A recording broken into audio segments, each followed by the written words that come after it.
dash to his right and wraps it around for the goal. Although O'Reilly over the top, Roy ready, Shot and score. Gets around Weed, off the bounce, shot and a score. Wow. Levine with some speed. Levine fakes a pass. Levine all the way is going to fire and score. up top, Druin. He wants a shot, and he's got it. Wow. Meanwhile, Arbusto, one-handed shot is up and in with an extra man. Bouvier sniping. Top corner. Sophomore goes back to it. Enzo turns and scores. Now inside of 4 minutes. Who's the man? Spellman's the man. That's who. Clark on the run. Shot and score. Meanwhile, Durkin to the cage. Shot and score. Chase. Extra feed. Shot and score. Game over.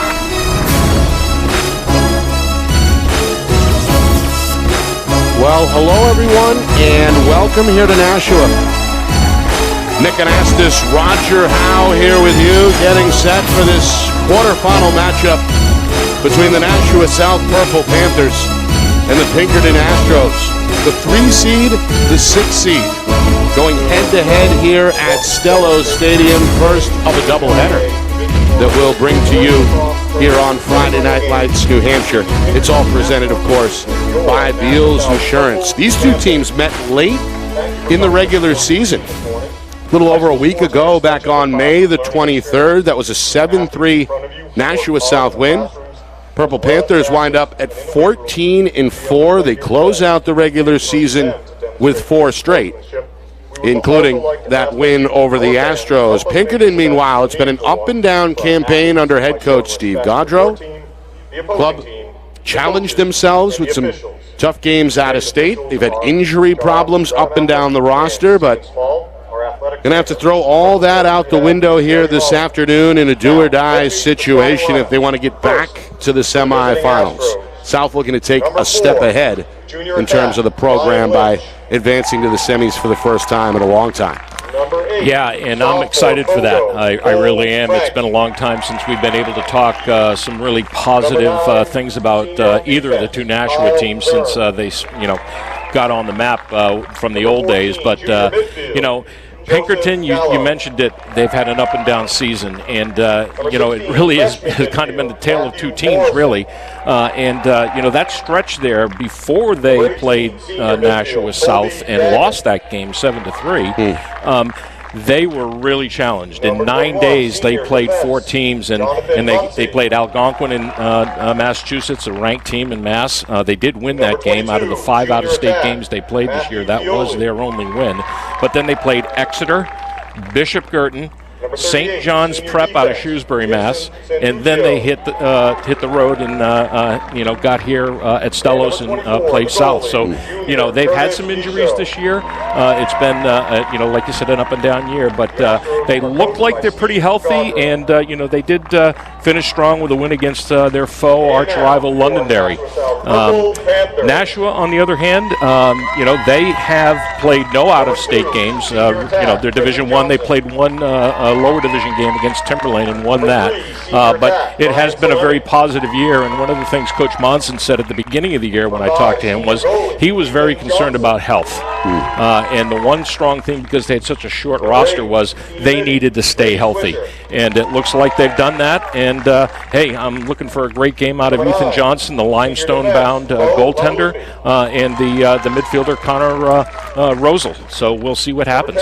A gorgeous day for lacrosse. 61 degrees, sun is out, not a cloud in the sky as we approach game time. All right, we'll step aside, come back with the opening face-off, South and Pinkerton here in the quarterfinals. You're watching the 2022 NHIAA Boys Lacrosse Division I Tournament right here on Friday Night Lights, New Hampshire, presented by Beals Insurance.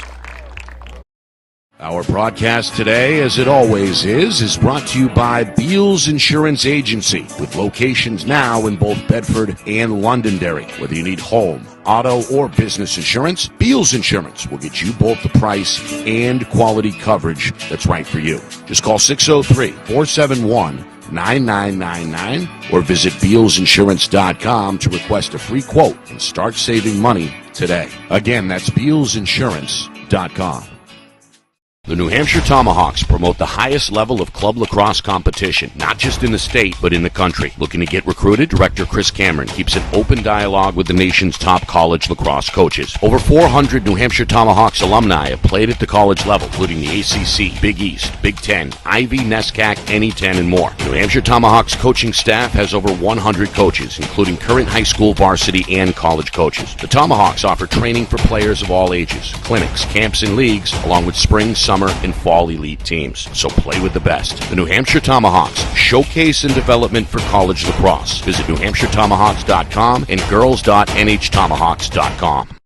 Hey, I'm Chad, the owner of New Hampshire iPhone Repair. We're New Hampshire's most trusted and affordable repair shop for your iPhone, iPad, iPod, and even Android needs. Don't worry, we're affordable, reliable, and we back our parts with a lifetime warranty.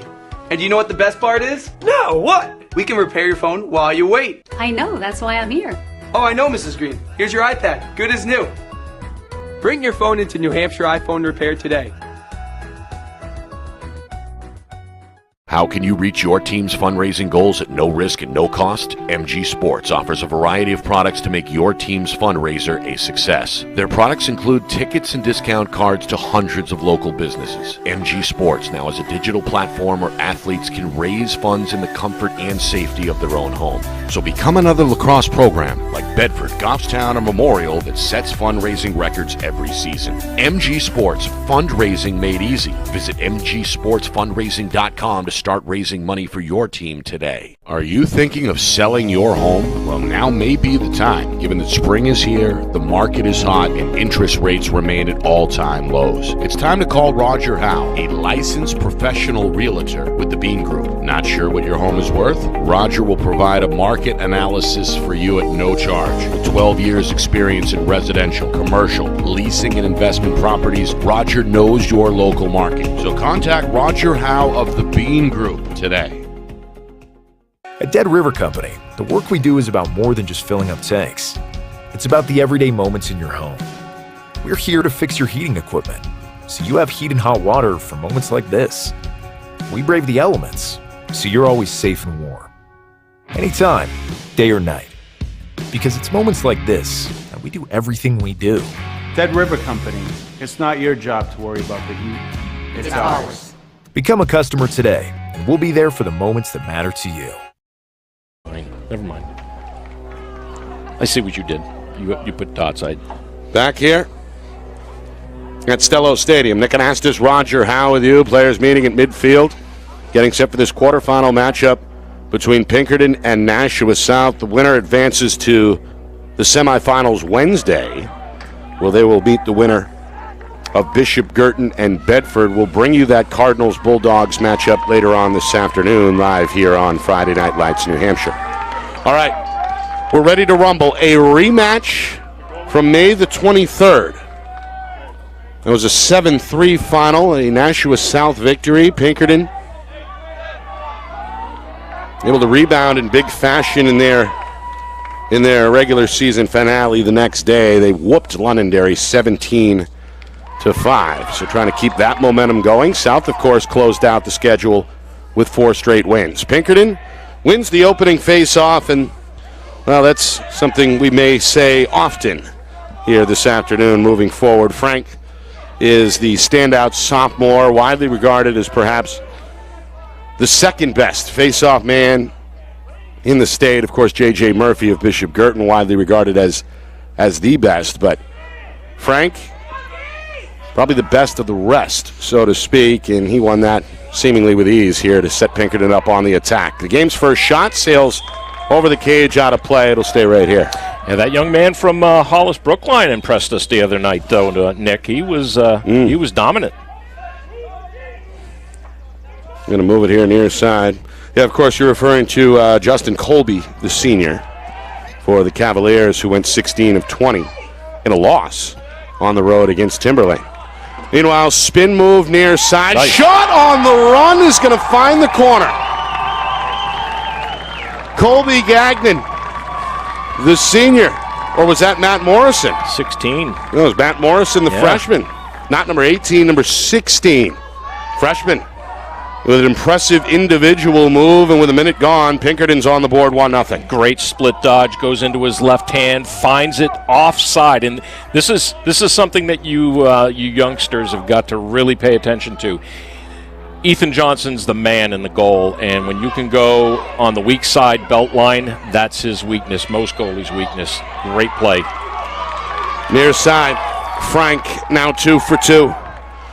Frank coming middle, hesitating top of the box. Morrison going to try a bouncer after a spin to his right. This one hops out of bounds behind the cage. Well, Morrison aggressive here early. Yeah. Meanwhile, two-man game near side. Pass across the zone. Nobody home at the doorstep. And an easy finish of the bouncer variety for Matt Fioli, the junior. Astros catch. South out of position, it looked like there, Roger. You get the skip pass, which you like. And there's the finish at the net.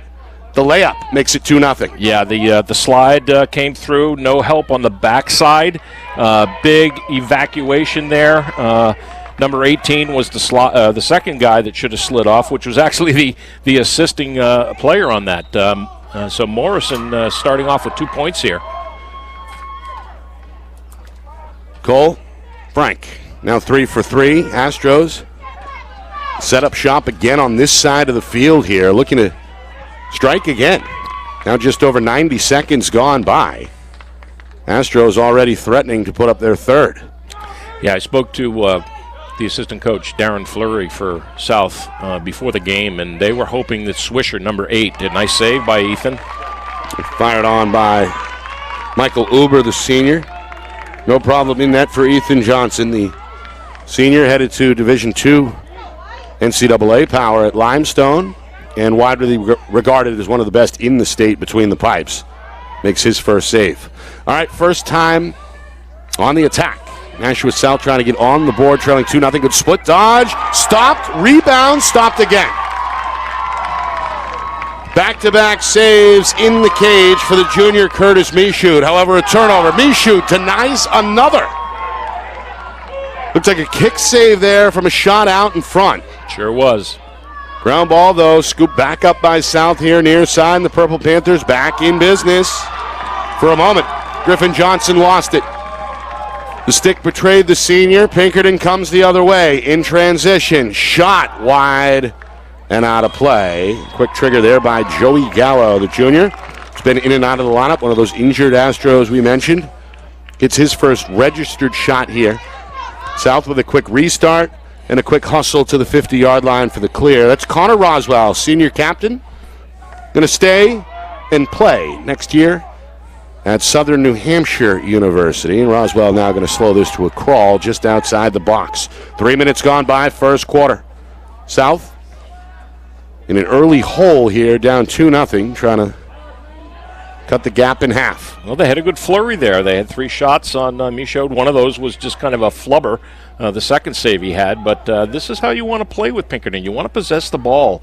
You know, anytime you're down this early, you need a good possession and, to make yourself feel good about what you're doing on offense. Kind of a slow roll, pick and roll near side. Big hit, goal line extended. Ball loose. Astros trying to fight for it. Now a big pile up here. Momentarily into the stick of Ridge Crossman, the junior defender for Pinkerton, and Crossman comes away in the end with it. Long pole's outlet pass is knocked down. Crossman trying to fight off 2 Purple Panthers here along the near sideline. Finally a whistle. Got a timeout, I think. And a timeout is called by Coach Gaudreau.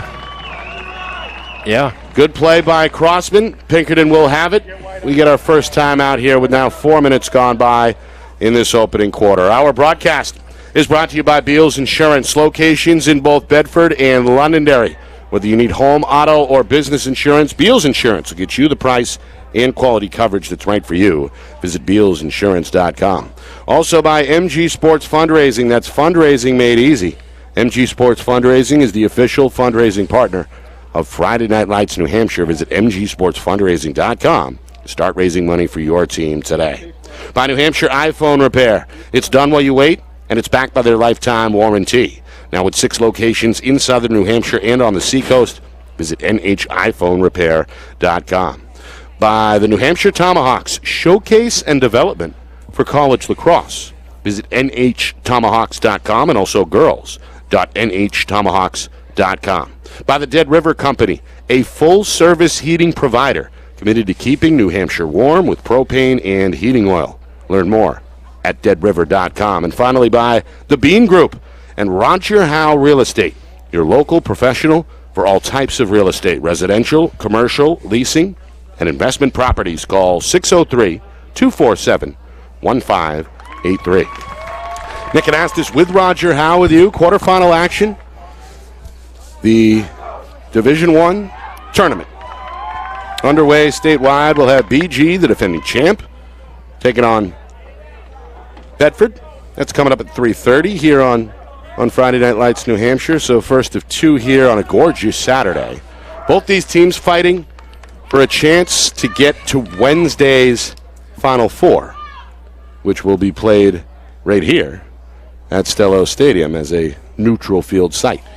So listen, during that timeout, there was a stick check, and as it turns out, number 9 is going to be in the box to start this play, and he has an illegal stick. So that's Alfred Latulip, right? The fourth? Latulip. Latulip, excuse me. And he's going to be locked in for a minute. That's a lock penalty. So Latulip for South, down on his left knee in the box.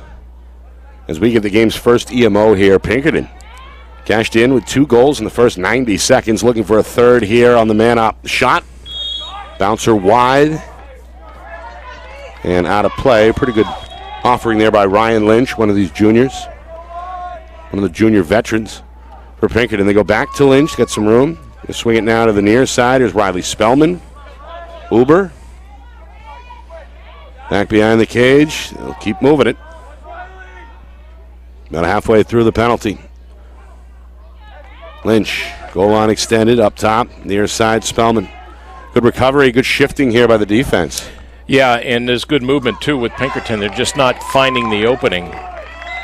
Cody Good got his stick on it. The junior lifts it over his head, deflects the pass out of bounds, and now Pinkerton going to have to hurry if they want to score here on this EMO. The penalty clock winds down here. Now, I will say that it's not often you see a defenseman have an illegal stick. Spellman stepping up. Let that one fly from about 10 meters. Spellman, one of the 2 captains for Pinkerton, was sidelined early in the year with a lower body injury. Good to see him back on the field. Registered his first shot a moment ago. He's going to register his first goal here. Now got some good real estate there along the far post. And cashes in. Astros getting some shots near the cage, and well, now it's 3-0 as we approach the midway point first quarter. Yeah, it's coming down to the end of the CMO, and they were able to finally find an opening here, and Spellman just strolls up and does that. You know, he's very effective in that invert position. We've seen that a lot over the last couple of years with him, and I think you sometimes, as a defense, forget about him back there, and that certainly is what happened there. 3-0. Block penalty, which means the EMO continues at least for a few more seconds. Astros go middle. The shot denied. Gagnon with a good take in the middle, but Johnson able to snap that 5-hole closed, and now South trying to deal with the Pinkerton ride here.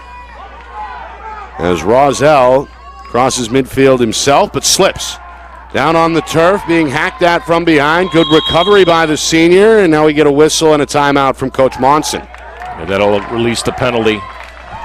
When you have a lock penalty like that, you can't release until the next whistle. So this is actually a smart play by Coach Monson. Going to use the first of his 2 timeouts here in the first half.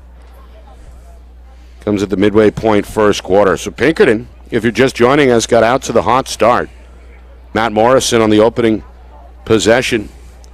Freshman with a good move along the near wing, made it 1-0, and then 21 seconds later, Matt Fioli punched his ticket, 2-0 Astros, and then a moment ago, Riley Spellman on the man up.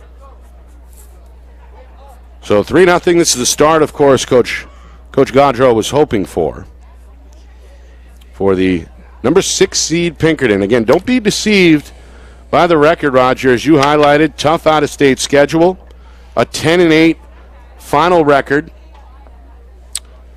They lose to in-state competition who? The top 3 seeds, right? BG once, Exeter twice in that aforementioned matchup with Nashua South 7-3 back on May the 23rd. Exactly, and you take their schedule compared to South's schedule, and you take out those 4 out-of-state losses, and they might have been in that 3rd slot. Not that that's a bad thing. South played a traditional schedule this year, and they played everybody hard, and they deserve to be where they're at. Yeah.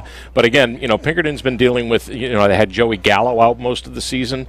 I think he came back about halfway through, and they're dealing with 5 injuries today. So they need to start off strong, and they've done that. All right, South needs an answer.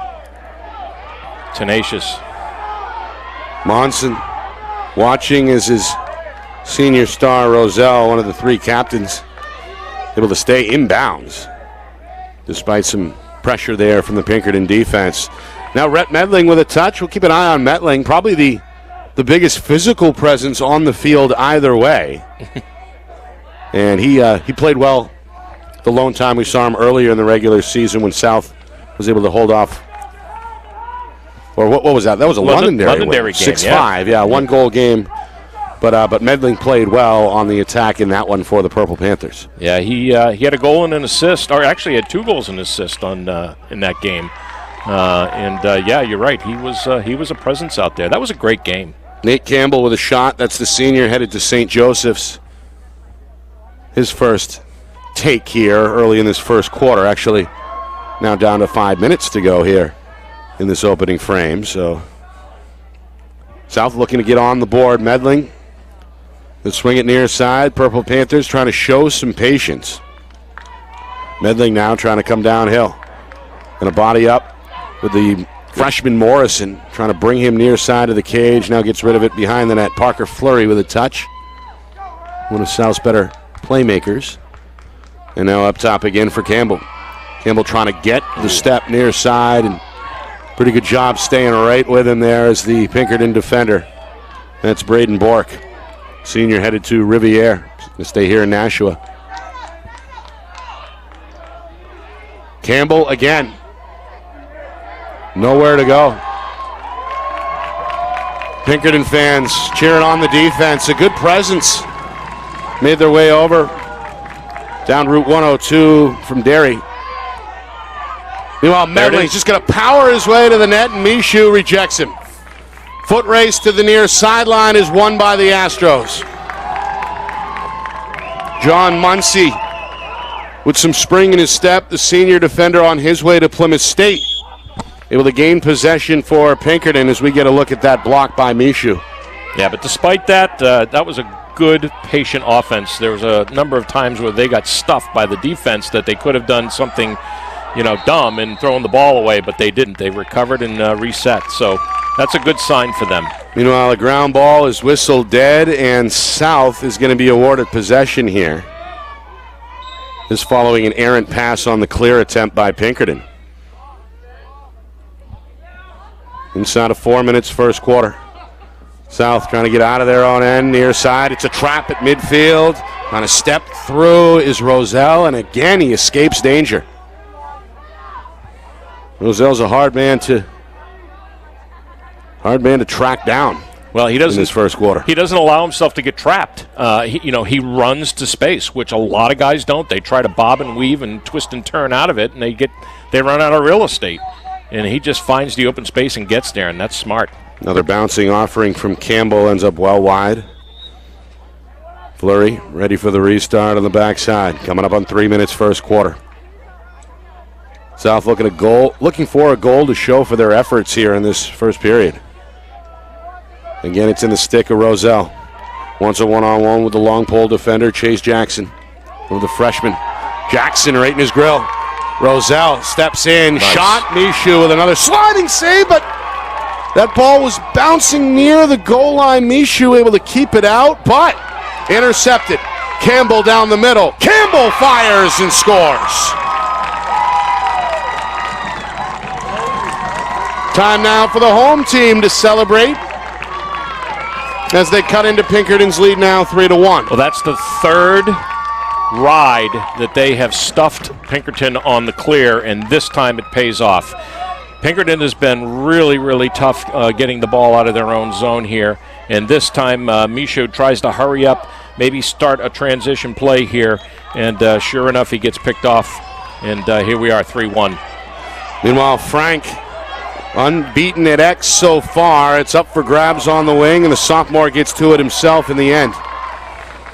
Back middle now, Gagnon on the run, eyes on the cage, bouncer, no.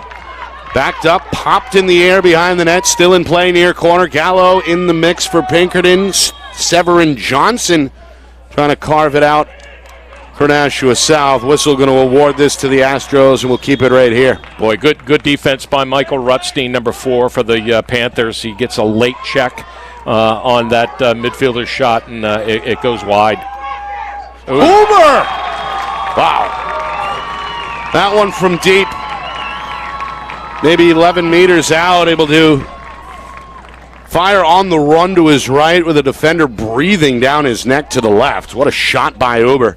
And Pinkerton quickly reestablishes their 3-goal lead at 4-1. Yeah, good slide there. It was a long slide, but Swisher doesn't get a good bump. He gets a stick on his left arm, but he doesn't get a good bump, which means he's got good aim and he's got good power coming out of his release. Should have been a little more outside push there. We know about the distance Uber has as well. He's a goal scorer, yes, right, as they say. Yeah. We've seen him shoot and score from far out before. He's just a junior. And already one of Pinkerton's veterans. Meanwhile, Astros win again.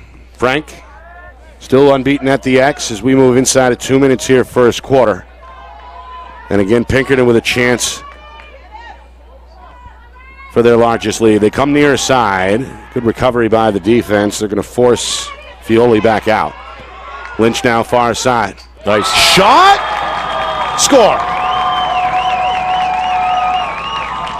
But somehow find a way to get past Johnson and just stay inside of that goal line for Pinkerton's 5th goal here this first quarter. Yeah, this is just a muscle play. Lynch just works him, and finally just gets his arms free just enough. And might have been a little bit of clock watching here because there's 1 second left on the clock. But good move, steps away into his left hand and gives himself enough space. Well done. Frank, meanwhile, another win. Able to fight off Campbell at the face-off X, and Pinkerton right back at it. A 5-1 lead already on the board. As we approach 1 minute remaining here first quarter, and now the Astros going to spread it out and work the perimeter here with one eye on the clock here. Down to 60 seconds in the frame. Astros with goals from Morrison, Fioli, Spellman, Uber, and Lynch. 5 different players here in this first quarter have scored. Behind the cage, Lynch. Near side, Fioli. Morrison. Meanwhile, Coach Monson storming up and down the home sidelines here, trying to guide the defense as we're down now to 30 seconds to go in the first quarter. Near side, Morrison, who got the party started for Pinkerton.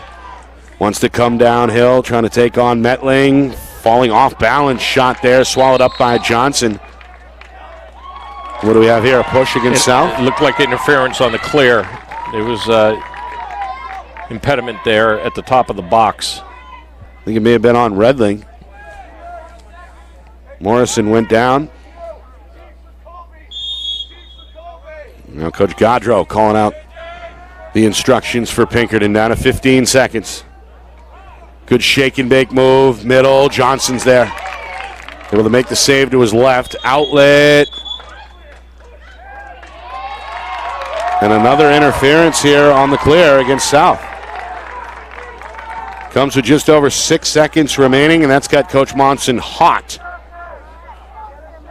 Yeah, I'm not sure what that was. I was looking at the play forward, not behind, so there had to have been something down low on the box. Looked like there was some pushing near the cage. Yeah. Meanwhile, Spellman off balance, tried one final desperation heave, and that'll do it. A good start for the road team here in the quarterfinals. The Pinkerton Astros with a 5-1 lead after one. South looking for a response when we come back. You are watching the 2022 NHIAA Boys Lacrosse Quarterfinals right here on Friday Night Lights, New Hampshire. It's presented by Beals Insurance.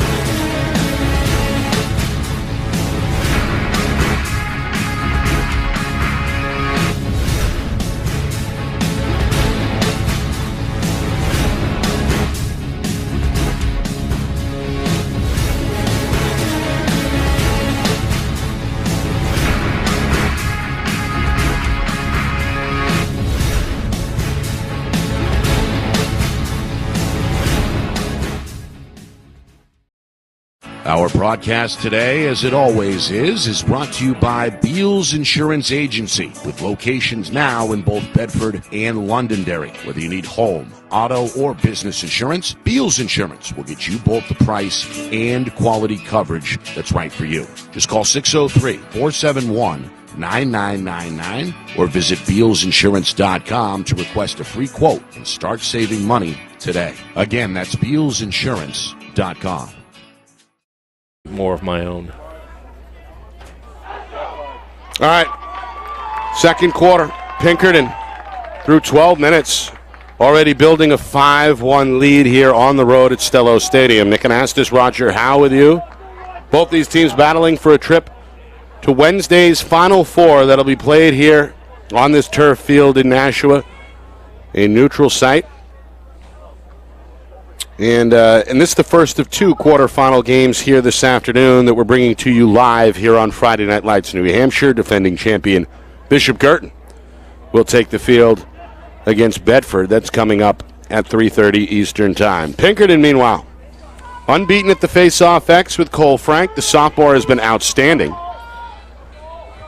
South looking for an answer there. They're going to go with a new face-off man, Brady Swisher, as they continue to rotate opponents for Frank, but the result is the same.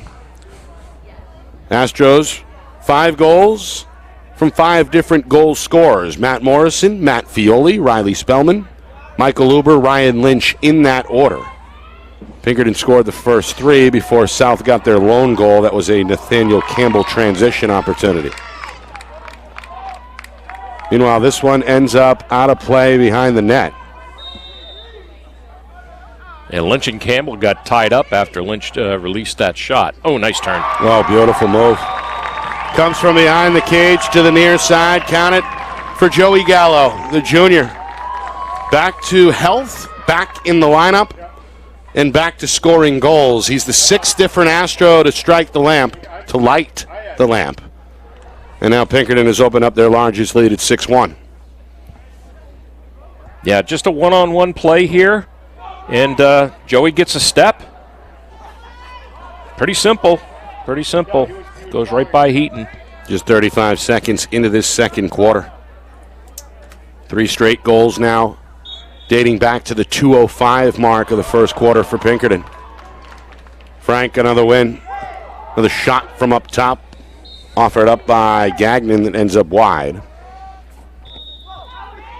Well, again, this one a rematch from May the 23rd, not too long ago.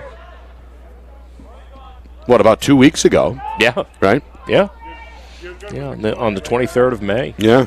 7-3, the final in favor of Nashua South. Already that seems like a long time ago based on what we've seen now through 13 minutes of play here in Nashua. Downhill, Gagnon. Shimmy step to the left. Bouncer denied by Johnson. Fioli the ground ball on the goal line near side. Now back behind the cage for Lynch, who's going to swoop his way near side. Fire it back out on the wing for Spellman. Up top now, Uber. Uber wants to attack to his left. Shot closed down low by Johnson. Another good save by the senior. And now he's going to take his time here, circle the cage, and come out. South wants to make sure they handle this ride well. Pinkerton's going to drop back to the midfield. Johnson goes over the top with the clearing pass. It's handled near side by Campbell. And now downhill comes Griffin Johnson. Johnson with a shooting lane. Bouncer up and in. Well, a little miscommunication. It looked like some confusion by the Pinkerton defense. Johnson almost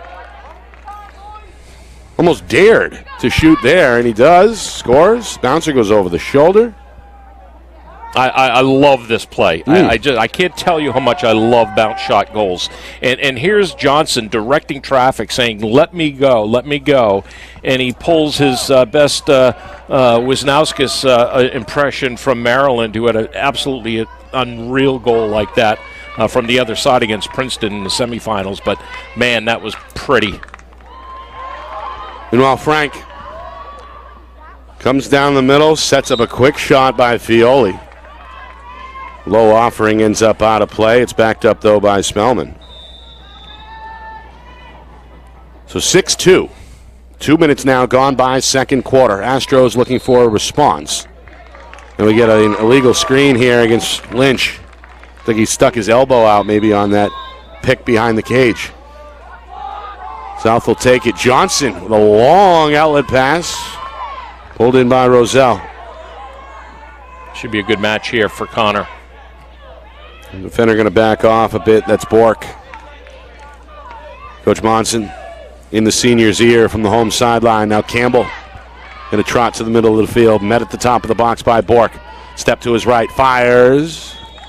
Low. That one whizzes by Michaud to his left, out of play. It'll stay with South. Hey, I like the take, and he had space. Two-man game near side. Flurry. Nowhere to go. Behind the cage, Johnson swings it out for Rettling.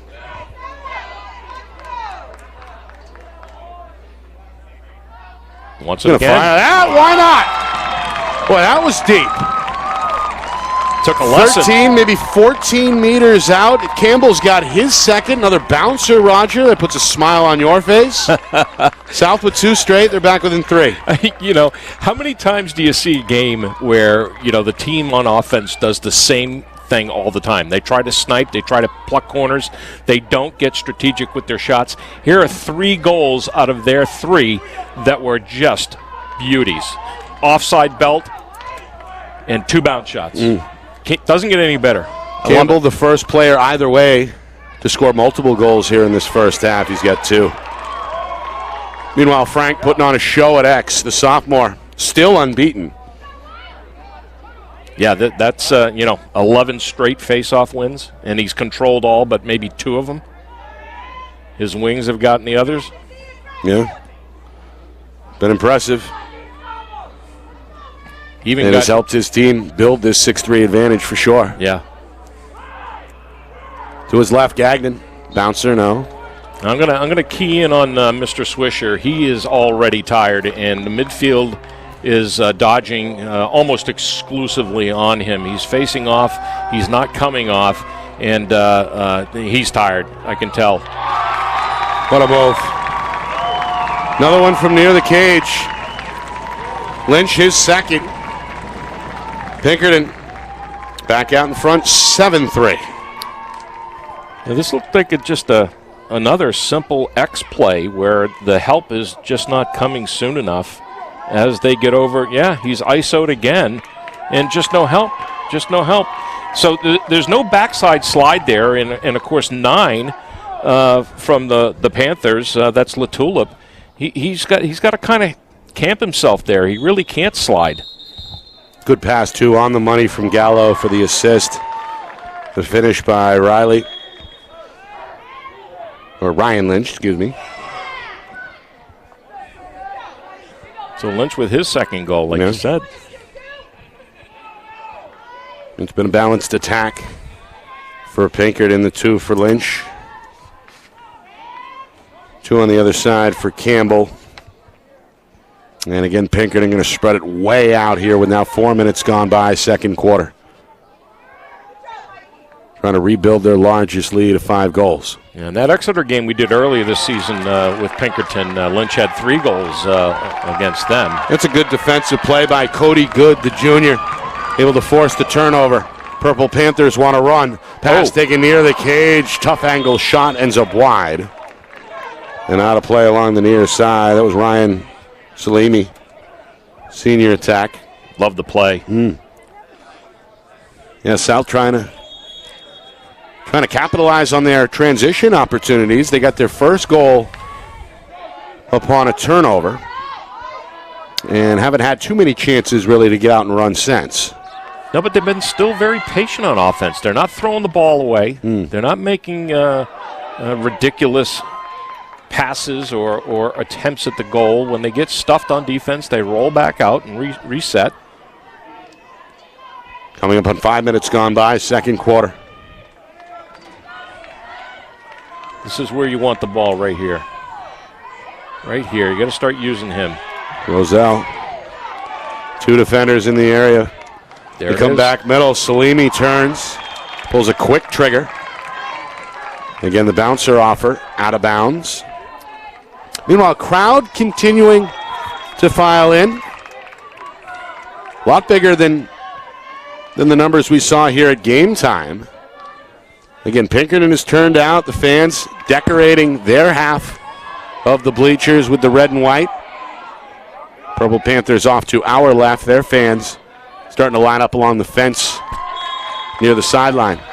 Here's a bouncer kicked high in the sky, out of play. And again, we'll stay here with South as we head towards the midway point, second quarter. Yeah, I think the Panthers need to concentrate on getting that ball into Roswell's hands and or Rosel's hands and trying to get that double team and looking towards the middle like they did on that very first dodge. Johnson's pass for Rettling gets away from everybody and out of play. Medling tried to reel that one in, but too far out of even his radius. Turned over to Pinkerton as the ball ends up in the visitor bench. Yeah, first unforced error against the Panthers. Astros trying to make them pay. Pinkerton, their largest lead earlier in this second quarter was 6-1. Hoping to make it 8-3 here. Shot by Spellman. Good little dodge move to his left there. Shot ended up low and wide. So Medling's caught on the defense out there. Spin move, shot, and score. Gallo, his second. Well, the junior assisted upon the last goal in a similar fashion, a move from behind the cage. This time calls his own number and scores to make it 8-3 Astros. Yeah, and just as I call Medling, I think he's the slide on this. Maybe not. Yeah, he should have been dropped down just a little bit to help, but yeah, that's Latulip again in the middle, and he vacates, but he doesn't vacate fast enough. So there's 3 isolation goals from behind, 4 actually, isolation goals from behind where they've gone one-on-one and not played two-man game. Frank down the middle after the face-off win. Pinkerton going to pump the brakes. Frank 12 for 12 here in the first half. And once again, he puts his team in a position to push the lead. 13 for 13, excuse me. What's one face-off win against Friends? Well, it's been as dominant of a performance at X as we've seen all season, at least in one half. Meanwhile, Spellman somehow slipped free in the middle there for a moment. We've got a cannon. Fortunately for South, the shot off target. Great play. I love it. Coming up on 5 minutes to go, second quarter. Gallo denied. Johnson able to shut off what little space there was, top corner. However, another ground ball victory for Pinkerton and another chance for the Astros. I'd say the visitors, Roger, have had the unofficial advantage in the ground ball category as well. Meanwhile, that one perhaps ill-advised by Uber, the junior, a little too deep. Johnson, an easy save, and now nice move. A weaving move by Good. The defender, though, knocked down on the pass and turned over. Astros with numbers, but they'll slow it down as Gallo going to backtrack along that far wing. Okay with having the ball here. Yeah, I like the yellow call here by Coach Gaudreau. They've been on defense for a little while, the Panthers, that is, and you want to keep them tired here. You don't want to put a quickie in and give them a break. So, yeah, keep the pressure on. Uber with the step. Bouncer. Set aside again by Johnson. Out of bounds near corner. Stays with Pinkerton. Yeah, Coach Gaudreau, he's directing traffic, it looks like, in real time right now. Looks like in constant communication here with this attack. Hoping to see his team register a 9th goal of this first half. Yeah, one thing that, nice hit.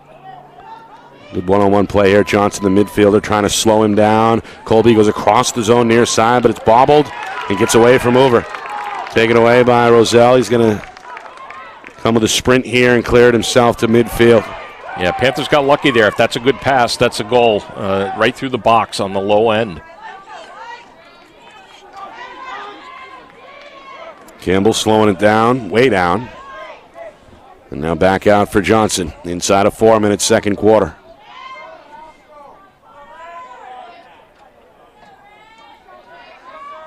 Fleury left unattended for the moment behind the net. Medling back out again. Both coaches trying to direct things here. Each team still with a timeout in their back pocket as well. Something to watch here for the final 3 minutes and change. Yeah, and I think this is smart on Coach Monson's part. You want to give your defense a break here. Hot day. It's starting to get hotter. Almost noontime sun. Yeah. And they were out there for a good 3-4 minutes, and this is a smart play. Johnson. Nice take. Shot ends up wide. Fleury, though, is going to win the foot race for South. We move inside of 3 minutes in this first half. Coming up at halftime, full recap of that first half. Stats, highlights, analysis, and a look at what's going on elsewhere today. Busy day, really, on all fronts. All 3 divisions. Girls and boys will get a scoreboard to you. I think this is the earliest game of the day, though. It is, yeah. But we'll take a look at that schedule. All that coming up at halftime. Meanwhile, Medling shut down upstairs. Michoud, another save for Pinkerton. Outlet, though, a little too strong for Bork. Bork going to hack at Roselle from behind and force the official to throw the flag. That's a push. Push here.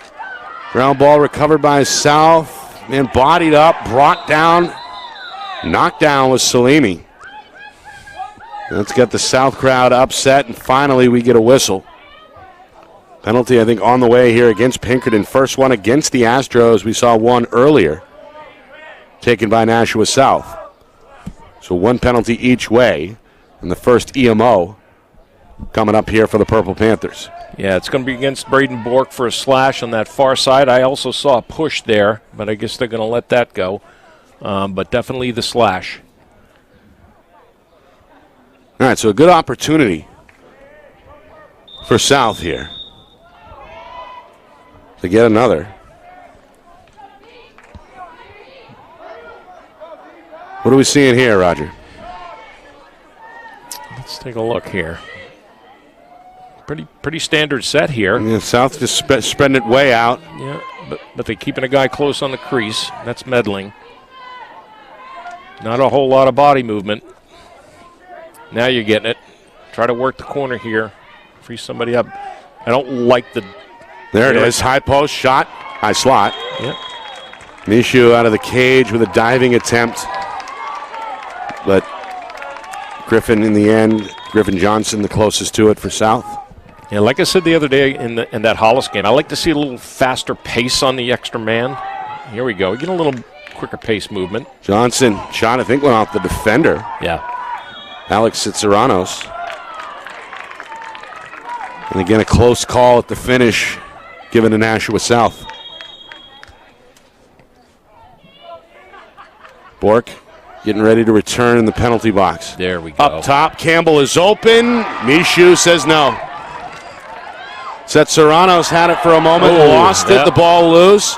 Roselle hacking on him. Official throws the penalty flag again. This one kicked out of bounds, and I think a penalty coming here against South with 1:10 to go. Yeah, this is going to be against Roselle, and it's because he just went to town with the hatchet job.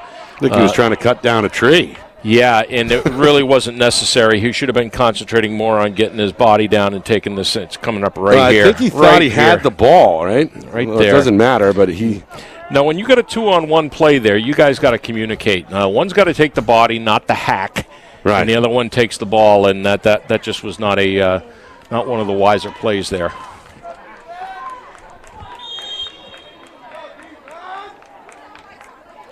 Well, they got Seth Serranos of Pinkerton in the box here. I totally And disagree Roselle with is that. out on the field, so I'm not sure what the officials saw there. Unless it was a hold, maybe? I was so sure that was a slash on on him that I didn't even look. Nishu's got another save, meanwhile, able to stop the Michael Rutstein offer. Rutstein, the senior, headed to Salve Regina to play football in the fall. Another save for Mishu, starting to rack him up for Pinkerton.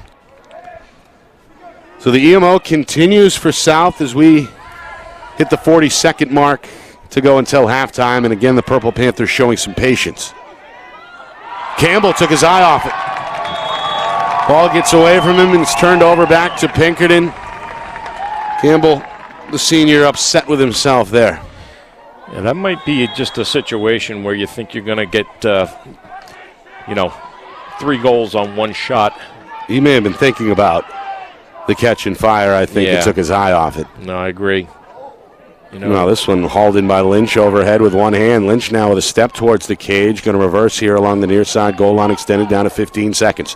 Pinkerton looking for one more here to end what has been a pretty good first half. Near side, Gallo back over to Lynch. Lynch near side. Trying to body against the defender. Back up top, shooting room. Shot by Morrison. Goes off his teammate. Oh, hit him. Kid is knocked down. South gets to it as the horn sounds. That shot went right to the midsection. Can't tell. Of one of the Pinkerton players who is in some pain here at the end of this first half. Kind of a sour way to end things for... It's Spellman. It's Spellman who's had his share of injuries this season, but he's tough. And he's over walking on the near sideline and getting some applause from the Pinkerton fans who have made their way to Nashua from Derry. Halftime here at Stello Stadium. And the perennial power, Pinkerton Astros, looking pretty good. 8-3. They've got the lead over Nashua South. Yeah, and good first half. Obviously, a great first half for Cole Frank at the face-off X. But up until this last couple of foibles with the Panthers throwing it out of bounds late in the second quarter, they played pretty errorless-free lacrosse out there.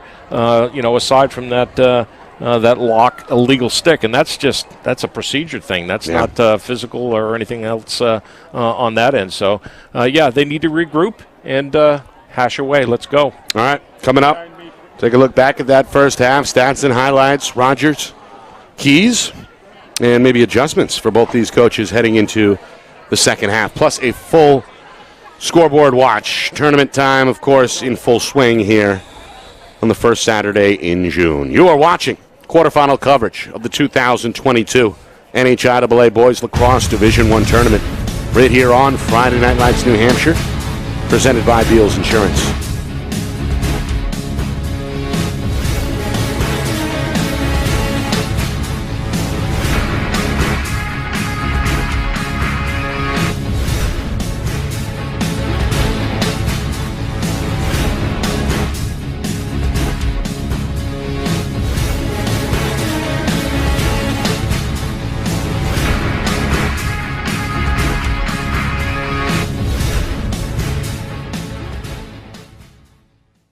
Our broadcast today, as it always is brought to you by Beals Insurance Agency, with locations now in both Bedford and Londonderry. Whether you need home, auto, or business insurance, Beals Insurance will get you both the price and quality coverage that's right for you. Just call 603-471-9999 or visit BealsInsurance.com to request a free quote and start saving money today. Again, that's BealsInsurance.com. The New Hampshire Tomahawks promote the highest level of club lacrosse competition, not just in the state, but in the country. Looking to get recruited? Director Chris Cameron keeps an open dialogue with the nation's top college lacrosse coaches. Over 400 New Hampshire Tomahawks alumni have played at the college level, including the ACC, Big East, Big Ten, Ivy, NESCAC, NE10, and more. New Hampshire Tomahawks coaching staff has over 100 coaches, including current high school, varsity, and college coaches. The Tomahawks offer training for players of all ages, clinics, camps, and leagues, along with spring, summer, and fall elite teams. So play with the best. The New Hampshire Tomahawks, showcase and development for college lacrosse. Visit NewHampshireTomahawks.com and girls.nhtomahawks.com. Hey, I'm Chad, the owner of New Hampshire iPhone Repair. We're New Hampshire's most trusted and affordable repair shop for your iPhone, iPad, iPod, and even Android needs. Don't worry, we're affordable, reliable, and we back our parts with a lifetime warranty. And do you know what the best part is? No, what? We can repair your phone while you wait. I know, that's why I'm here. Oh, I know, Mrs. Green. Here's your iPad, good as new. Bring your phone into New Hampshire iPhone Repair today.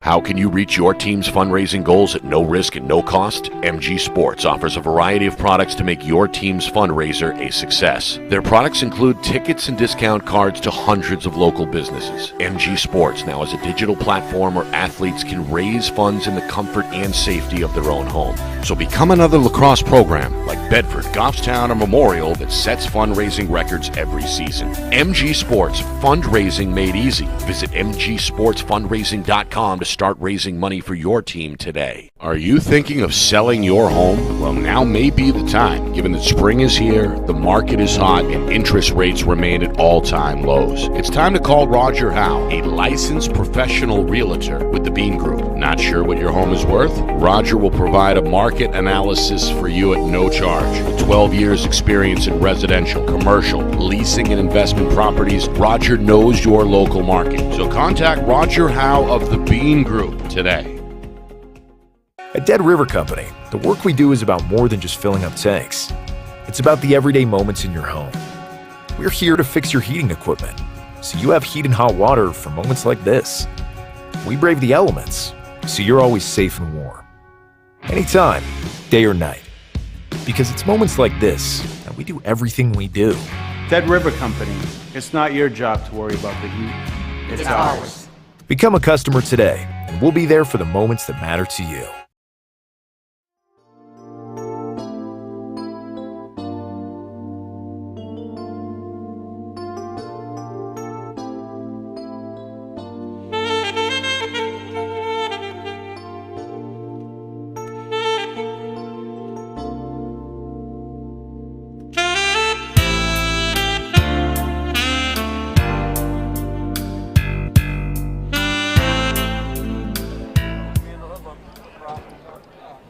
Well, halftime here at Stellos. Pinkerton leading Nashua South by a score of 8-3 here in this quarterfinal round of the 2022 NHIAA Boys Lacrosse Division I Tournament. Nick Anastas, Roger Howe with you. Pinkerton trying to get back to the semifinals. And, well, they came ready to play as they struck first. Matt Morrison just a minute in. Freshman made it 1-0. 21 seconds later, senior Matt Fioli made it 2-0. First EMO of the game, Riley Spellman able to cash in 3-0 Pinkerton midway through the first quarter. And then with less than 3 minutes remaining, South finally able to break through. Nathaniel Campbell made it 3-1. Pinkerton wasn't done, though, as they get two more in the final 2:05. One from Michael Uber and one from Ryan Lynch. 5-1 Pinkerton after the first quarter. Second quarter, Joey Gallo checks in. He's the sixth different Astro to score, and he does so just 35 seconds into that second quarter. Pinkerton building a 5-goal lead for the first time at 6-1. Then we see a spurt from South. Griffin Johnson, and then Campbell second. Made it 6-3, less than 3 minutes into that second quarter. However, the attack and the offense kind of dried up for the Purple Panthers after that. The final 9 minutes, they're outscored 2-0. A second for Ryan Lynch for Pinkerton. And then at the midway point, Joey Gallo's second. And the final 6:02 are scoreless either way. So 8-3 is our score at halftime. Both goaltenders have looked good at times. Pinkerton, of course, has built up an advantage, so to speak, at the X. Face-off man, sophomore Cole Frank, a perfect 13 of 13 in that first half, Roger. Yeah, and, when you have a team like Pinkerton that has good wing play, they obviously are well-skilled. You match that with a Cole Frank, and you see an 8-3 score like you're seeing now. Nashua South is really not playing that bad. I think they're doing a great job out there. They're getting tired on defense on a day like today.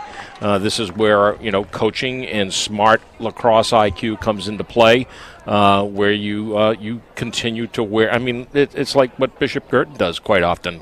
Quite frankly, very very similar method of finding your spots to rag the ball and control play and make the defense tired. And this will be a very important aspect of the game going forward, as we reach hotter temperatures. In fact, I'm looking down at the field, and I'm looking at Curtis Michaud. I can't believe he's wearing sweatpants. Marston from Timberlane, I mean, he's in shorts and no socks no matter what time of year we're playing, and it's freezing cold out there. You got, Michaud doing his thing, but goalies are strange anyways. Other than, like I said at the end of the half, other than those two unforced errors that the Panthers had, they played pretty good. Yeah, still down 8-3 though. Yeah. And just one half remaining to try and turn things around. This is the first of two quarterfinal games we're going to cover here at Friday Night Lights. New Hampshire, defending champion and number 2 seed Bishop Girton, will play host to Bedford, the 7 seed, coming up at 3:30. And, of course, the other side of the bracket features top-seeded Exeter. They're going to get going a little after 2 o'clock. They play host to number 8 seed Concord. And the final quarterfinal matchup is the 4-5 game between Londonderry and Merrimack. Yeah, and hey, I'm happy. It's weekend pay today and a doubleheader, so we got double time and a half for what we're doing here today. I'm thrilled, right. And it's a nice day, and I'm off tomorrow. Should be sunny, so yeah. Right. I mean, even the cameraman, he's happy. He's stunned. He's stunned that the producer, bellied up to the bar here. But a great day of action across all 3 divisions. Yeah. I know I'll be scoreboard watching for the rest of the day. Of course, we'll talk about it all tomorrow morning as we return with FNL Lacrosse, presented by the New Hampshire Tomahawks. We're live 9 a.m. from the Beals Insurance Studios in Bedford. We'll have exclusive interviews with players and coaches as we get set for the final week of the season of the tournament. All right, both these teams fighting for a spot in the D1 Final Four. That'll be played right here Wednesday night. Pinkerton, of course, they've been penciled into that spot for so many years, trying to get back another time. Whereas South has been absent from the Final Four for quite a while, hoping to get there under Coach Monson. All right, Astros stay unbeaten at the X. Frank now 14 of 14. Near side, meanwhile, the freshman Morrison in some trouble. He's helped out by his teammate Fioli. And the Astros look to reset at the top of the box. Uber now a step to his right. Closed out by Rudstein. They'll swing it now behind the cage for Fioli.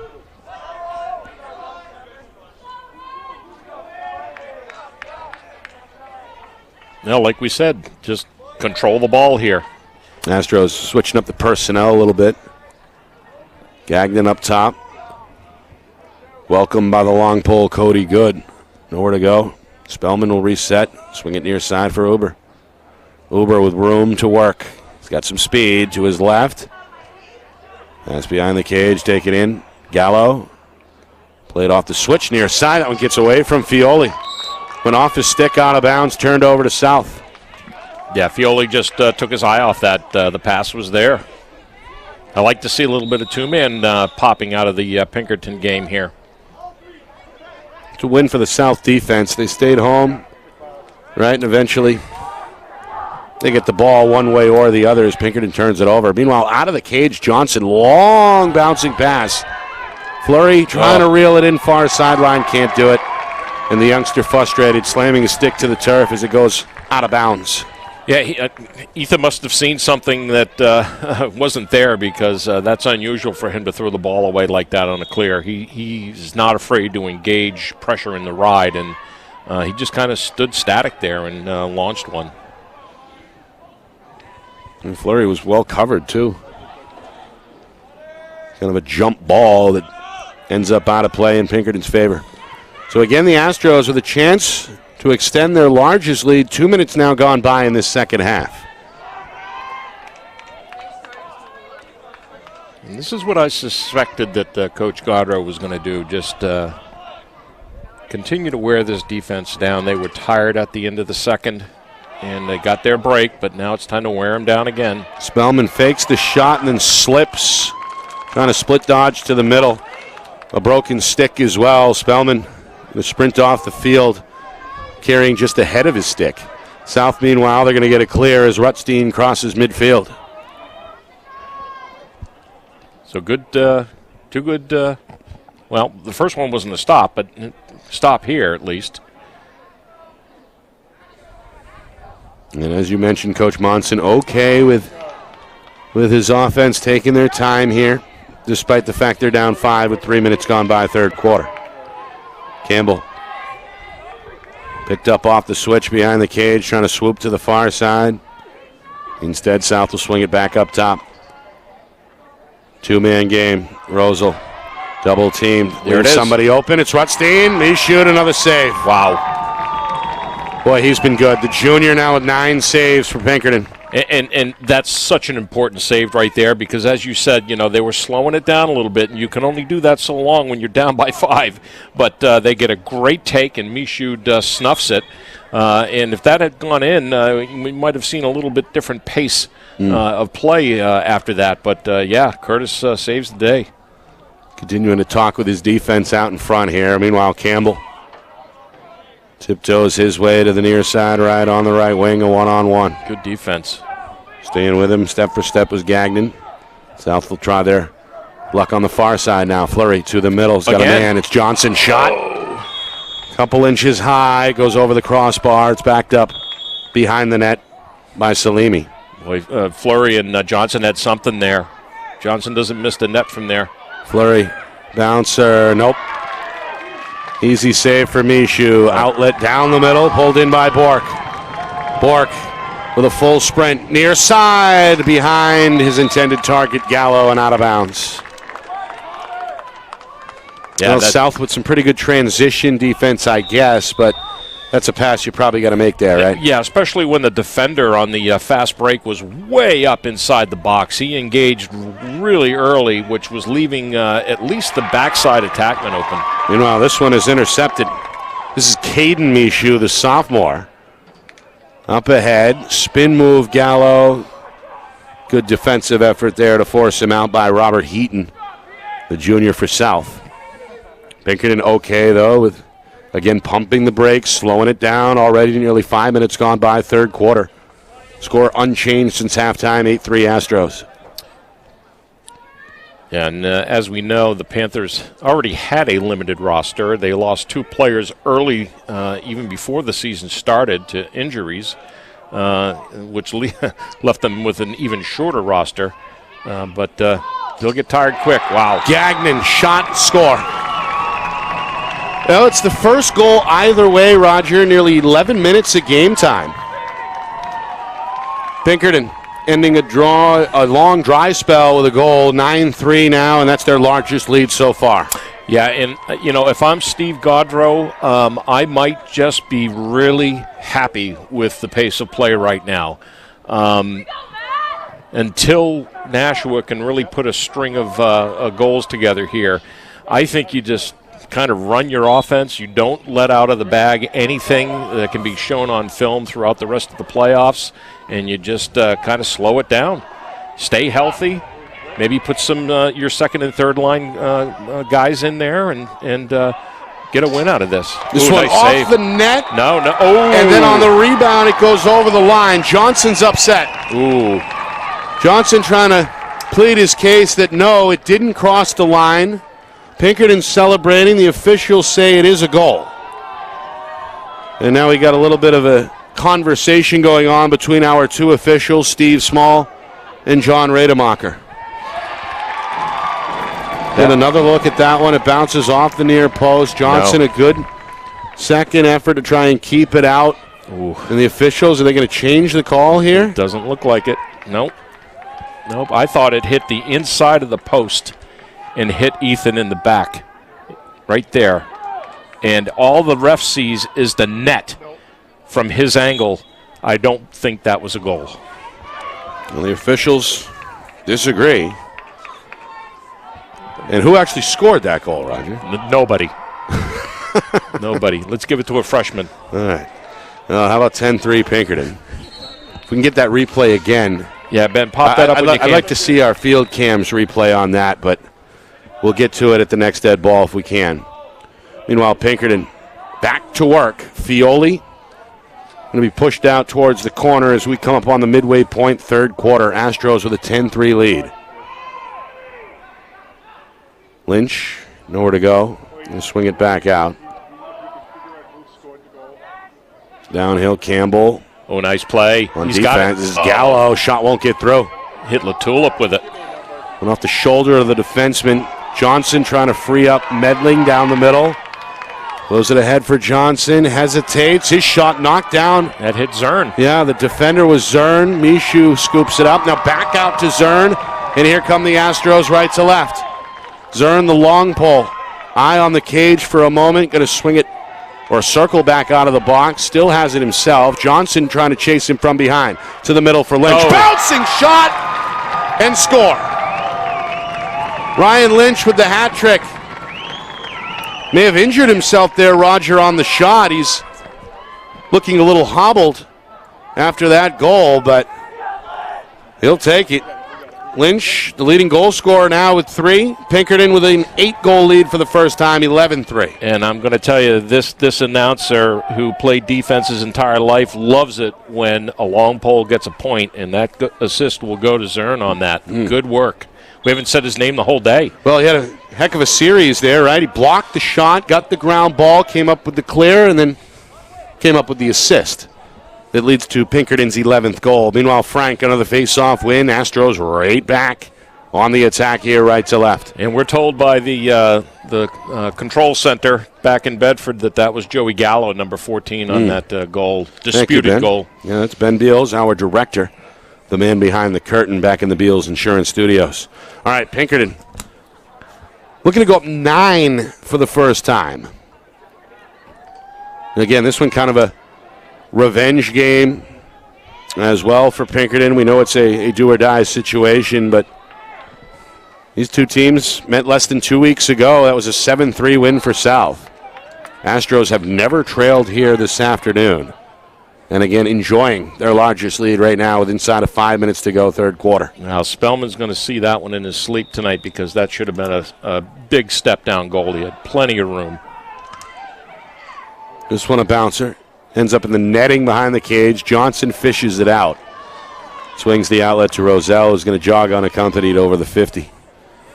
Well, what do you do here if you're Coach Monson, Roger? Your team is down 8. Coming up on 4 minutes, third quarter. Clock starting to become a factor as we get a bouncing shot on the run by Rutstein that's out of play. Anything you can do from the sideline here? I think you got to pick up the pace, obviously, because the clock is working against you now. And you got to get it into your skilled players' hands. Salimi, another one off the post. You know, I like what Rutstein did when he got that ball in his cross right as they got over half field, and he cranked a shot. He was open, maybe a little farther out than I would like to see, but now you just got to pick up the pace and hope your IQ and your skilled players can bring you through. Some hitting. He's got the Pinkerton fans fired up. Senior defenseman Jason Santicchio able to throw his weight around. And now another clear for Zern. The long pole coming down the middle. Zern's feeling it. He's staying out there. Trying to Hook up in the middle of the zone. Bork was wide open. Ooh. Meanwhile, big hit here. Lynch is taking names out there. Able to knock down the South player, knock the ball loose. In the end, another ground ball for the Astros. They go backdoor. Gallo denied by Johnson. A pole-to-pole save. Now Johnson out of the net. This one loose. Campbell goes back to Johnson. South's got it in their own end. Boy, what a scrapper Ethan Johnson is, man. He came out there and was checking with his stick. He wanted that ball back. He wanted to control it. Like his game. Limestone's getting a good one there. I'd say. Well, we've heard his name amongst lacrosse circles for years as one of the best goalies in his class. He's a senior, of course, and one of the best in the state, and he showed you why there. Yeah. Meanwhile, a flag coming against Pinkerton. We move inside of 3 minutes, third quarter. Johnson trying to shake off Santuccio. Now going to give him some room. Senior trying to work behind net, comes near side. Keeps it, leaves it up top now. Roselle, little jab step, double team, flips it over to Campbell near side. Campbell looking for a shooting lane. Oh, yeah. Split dodge, shot, kick, save on a wide offering that ends up wide. I don't know if Mishu actually got a piece of that or not, but a good effort both ways. This one ends out of bounds and will stay with South. Flag again is on the defense. So, yeah, I thought it was against Crossman, actually. I thought it was a slash when Steve Small, the official, threw that flag, but it's a procedure call. And this will be a technical for 30. Caden Michaud down in the Pinkerton penalty box on his left knee. Just outside of 2 minutes, third quarter. South has not scored since halftime. This one their second EMO of the afternoon. This one rattles off the cage.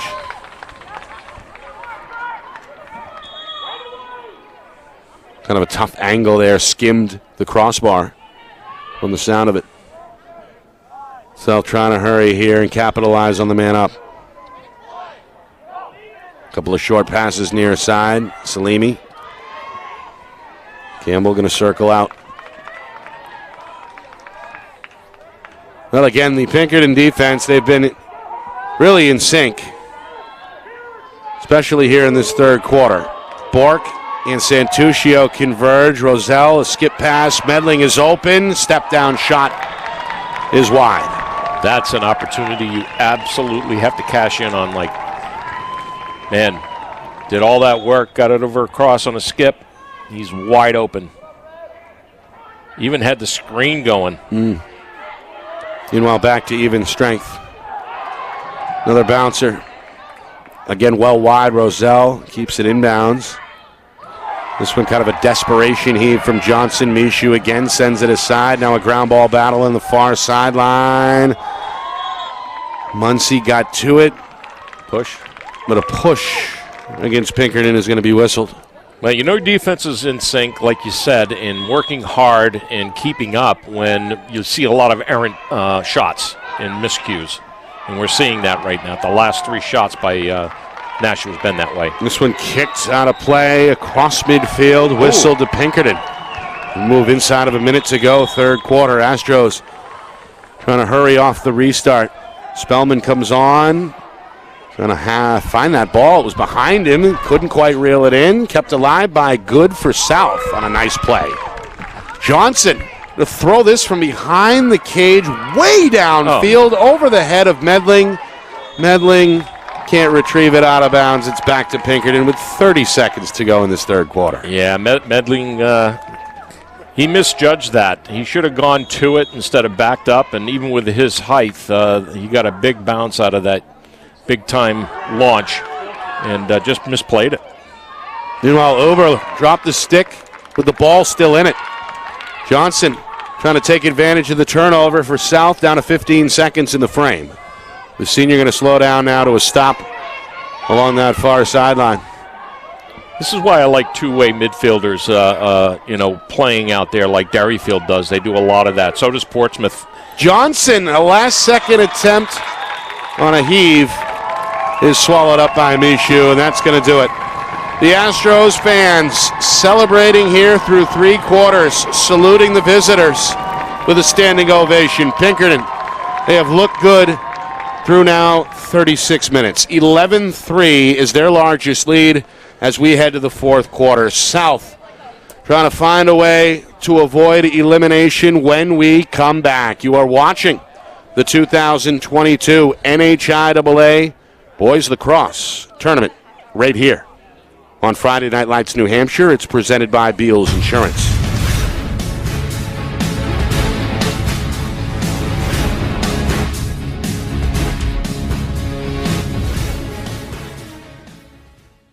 Our broadcast today, as it always is brought to you by Beals Insurance Agency, with locations now in both Bedford and Londonderry. Whether you need home, auto, or business insurance, Beals Insurance will get you both the price and quality coverage that's right for you. Just call 603-471-9999 or visit BealsInsurance.com to request a free quote and start saving money today. Again, that's BealsInsurance.com. Not in the sun here. Shirt anyways for the half or at the end. Grab a couple. Quarter.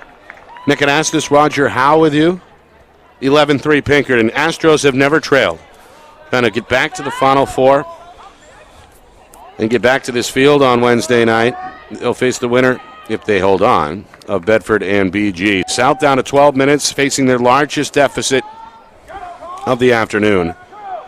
11-3. Pinkerton scored the first 3 of the game. Matt Morrison, Matt Fioli, Riley Spellman on a man up.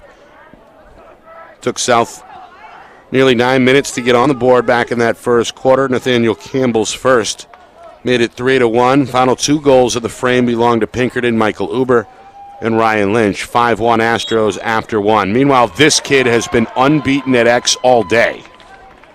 Another face-off win for the sophomore Cole Frank. Pinkerton back on the attack.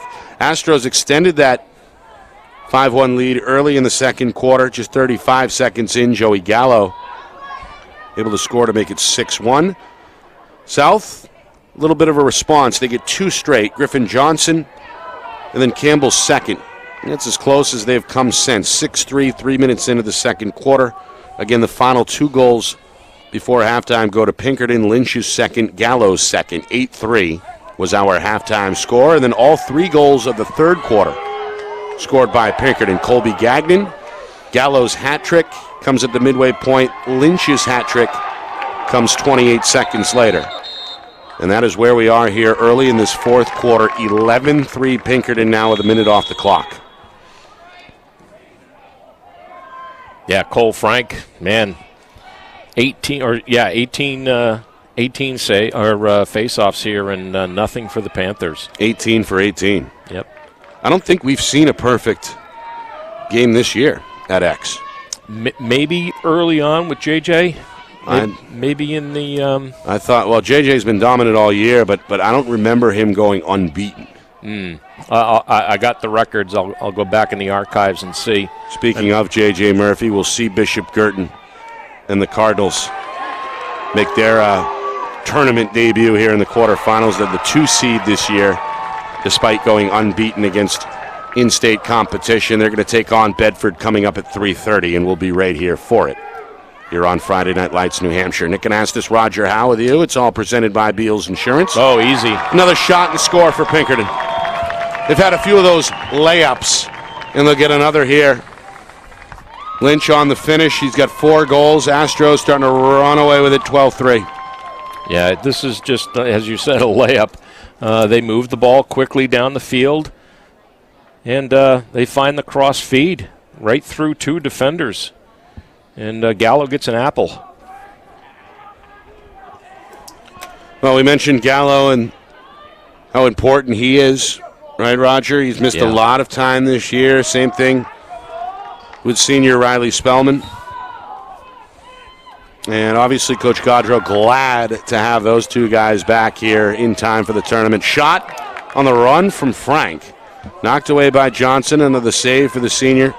This one is kicked far side. Fioli able to scoop it And the Astros once again will settle down here on the attack. Yeah, and I'm going to make this a nice long possession if I'm Pinkerton. Maybe even take a 2 or 3 minute rotation around the world. Uber on the run. Nowhere to go, back out. Swung, reversed, shot on a step down. Won't get through. It goes off the defender. Lou Tulip has taken a beating today. That's a third one off of him. Yeah. Good closeout by the defender. Meanwhile, Uber near side. Looks middle. Knocked down on the pass. Good play by Roselle. And then in the crease, it's gathered by Johnson. Yeah, he thought he had Gallo there, which he was slightly open, but he ended up hitting the defender's stick. A cautious approach here on the clear. 3 minutes in, fourth quarter. The clock really starting to work against South now. Medling closed out, being hacked at by Crossman. The long pole sticking his nose in the mix, but in the end it's Salimi who gets to it. And Coach Monson is going to call a timeout from the home sideline. Pinkerton celebrating. 3 minutes in, fourth quarter, their largest lead on the board at 12-3. Our broadcast is brought to you by Beals Insurance. Locations now in both Bedford and Londonderry. Whether you need home, auto, or business insurance, Beals Insurance. Get you both the price and quality coverage that's right for you. Visit BealsInsurance.com. Also by MG Sports Fundraising. That's fundraising made easy. MG Sports Fundraising is the official fundraising partner of Friday Night Lights New Hampshire. Visit mgsportsfundraising.com. Start raising money for your team today. By New Hampshire iPhone Repair. It's done while you wait, and it's backed by their lifetime warranty. Now with 6 locations in southern New Hampshire and on the seacoast. Visit NHIPhoneRepair.com. By the New Hampshire Tomahawks, showcase and development for college lacrosse. Visit NHTomahawks.com and also girls.NHTomahawks.com. By the Dead River Company, a full-service heating provider committed to keeping New Hampshire warm with propane and heating oil. Learn more at deadriver.com.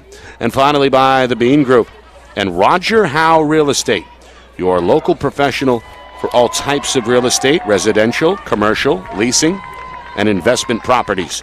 Call 603-247-1583. Nick Anastas with Roger Howe. Quarterfinal action here on Friday Night Lights New Hampshire, presented by Beals Insurance. Pinkerton looking like the Pinkerton of old. Roger, a 6 seed, kind of a dark horse. But they've got no problem here today. And looks like they've actually gotten stronger as the game has gone on. They jumped out to that early 3-0 lead and really have not looked back. Yeah, I would say that. When you got Cole Frank putting the ball on the offensive side of the field every time there's a start of play, that certainly helps the cohesiveness of your offense. Now it'll be interesting to see what comes out of this timeout from Coach Monson, see what he's got in mind. A little bit of isolation with Johnson here. Zern, the defender, welcoming the challenge. The long pole has played well. They'll go near side. Now trying to muscle is Roselle to the middle. Good help. Shot is stifled. It's loose far side. And I think Salimi wins the foot race for Nashua South. He does. Yeah, look at the hustle of Curtis Michaud, though. He gets out there. Just came out of the cage like a rocket, but couldn't quite close the gap. Good effort both ways. Yeah, Pinkerton had it packed in on defense right there. There was no room for Roswell.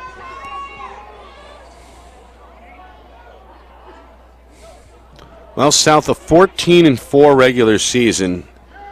Their best record in a long time. They closed out the campaign with 4 straight wins, including one over Pinkerton. Shot up top from Johnson. Going from 16 meters out. No problem for Michaud. Another save for the Pinkerton junior. Yeah, I don't know if that's quite what Coach Monson wants to see this late in the game.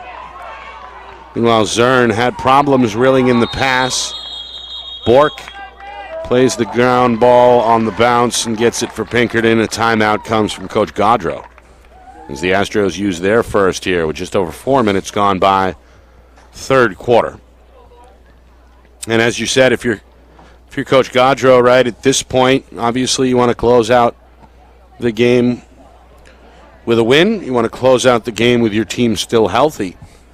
And if you can avoid it, as you said, kind of keep it vanilla from here on out. Don't give away anything potentially for the next opponent. Yeah, and it might be a little early to put your subs in there, but, it could start to get a little chippy. And, when that starts to happen, especially with your long poles, you start putting guys like Gallo and Lynch, Spellman at risk. Spellman's been drawing the long pole almost exclusively out there. And, I think you want to try and protect it. But there's 8 minutes left, a little under 8 minutes left here in this game, and that might be just a little early to pull your boys. More than likely he's talking about getting a good long possession and, work for the layup. Let's try to work the crease a little bit. They haven't done a lot of that today. A lot of what they have seen success with has been from behind and one-on-one action. Maybe try to look towards the crease a little bit here. Let's see what we can do. Polish that off for the next one. All right, just inside of 8 minutes to go. Pinkerton with it. Reminder, first of two quarterfinal games will bring your way today live from Stello Stadium. BG in Bedford coming up at 3:30 Eastern. We're looking forward to that one. A rematch from about a month ago where Bedford actually hung around through the first half, had a tie game at halftime, 5-5, before the Cardinals, with a big effort in the third quarter, were able to break it open. So that one coming your way 3:30 Eastern Time here on Friday Night Lights, New Hampshire, presented by Beals Insurance. Here's a shot. That one offered by Rutstein, whizzing past Michoud out of bounds. Backed up by Fleury, and South will get it over to Johnson now up top to Roselle. Nearly 5 minutes gone by, fourth quarter. Fleury. Santuccio with him. Pass off target. Salimi has to backtrack to reel it in. Purple Panthers, Roger, have not scored since 3 minutes into the second quarter. Yeah. And now we're nearly midway through this fourth quarter. Too long a drought. Over half the game. And the 3 goals they have, I really liked what they did. This one turned over. Pass too high behind the cage for Fleury. Meanwhile, the Astros, they've been able to keep their energy up. I mean, obviously being out in front by a large margin will do that, but the bench seemingly has been engaged, right? The communication has been good. And perhaps most notably really have come with that playoff intensity from the get-go. Yeah, I mean, even during their warm-ups, I mean, they were out there enthusiastic and really, talking it up and making a lot of noise. And then when they came out for pregame again to start, they were doing the same. And they've got a lot of support here.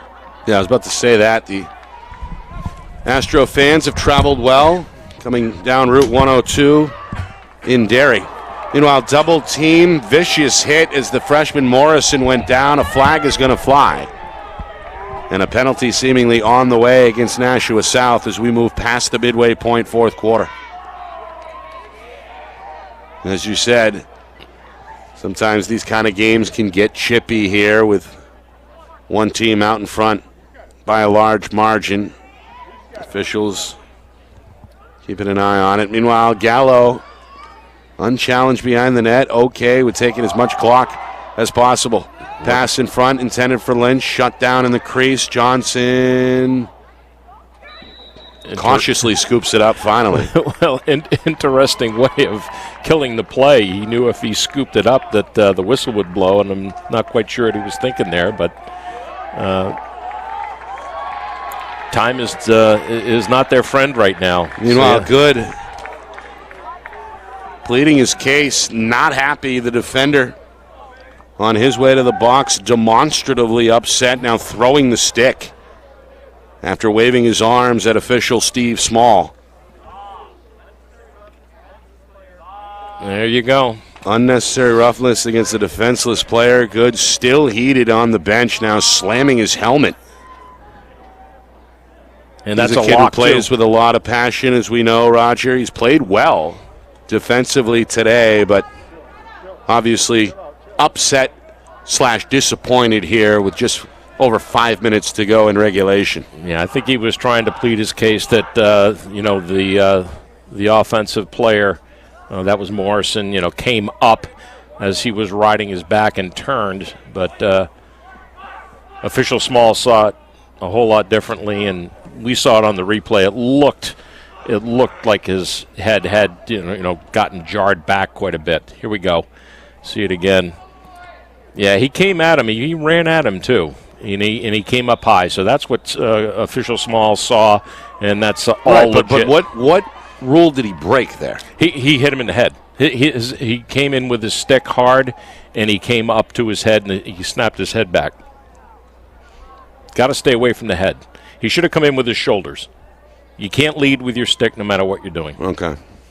Meanwhile, Pinkerton has taken Riley Spellman out of the game, and I think the senior is down there with an ice pack on his left shoulder and out of his pads.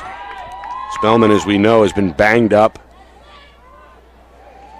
all throughout the season, and he's played well today, has not scored, and now it doesn't look like he's going to finish the game on the field. Now, this is what you fear, this late in the game when you're up big. And as I had said after the end of one of those plays, Riley had fallen and was slow to get up. And then, of course, he got hit right in the midsection at the end of the second with a blast of a shot. So, time to sit. Yep.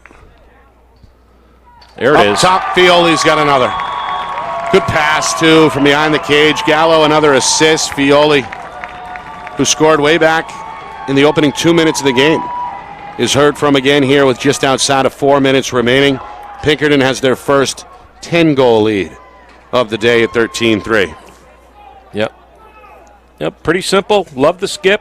Right through the box. Defensive sticks are down. And that's still a lock, so they are still man down. No release on that. Second man-up goal of the afternoon for Pinkerton. Meanwhile, Gagnon off the face-off win. Comes their side, and Ryan Lynch has another. His second goal of this fourth quarter, and his 1, 2, 3, 4, 5, fifth goal of the game. Well, what can you say? I mean, they're ticking like clockwork here. 6 seconds apart between the goals. Yeah, Gagnon straight on down. Doesn't get played by the defender because they're not in a traditional rotation on the break. Third man-up goal of the afternoon. As Good continues to sit in the penalty box for Nashua South. Frank dominating and still perfect at the face-off X. Gallo, meanwhile, still firing. That one just over the net. Now inside of 4 minutes to go in the fourth quarter. Coming up after the game, Roger and I will take a look back. Full recap, stats, highlights, analysis, plus a tournament scoreboard coming up after the game. Meanwhile, Johnson, heady play out of the net, the senior. Able to get his team possession and then fire a perfect pass down the middle for the clear. Here's Medling on the move. Medling being chased, going to come near side. Zern trying to slow him down. The big fella. Looking at the official there after Zern stuck the long pole up under his left arm.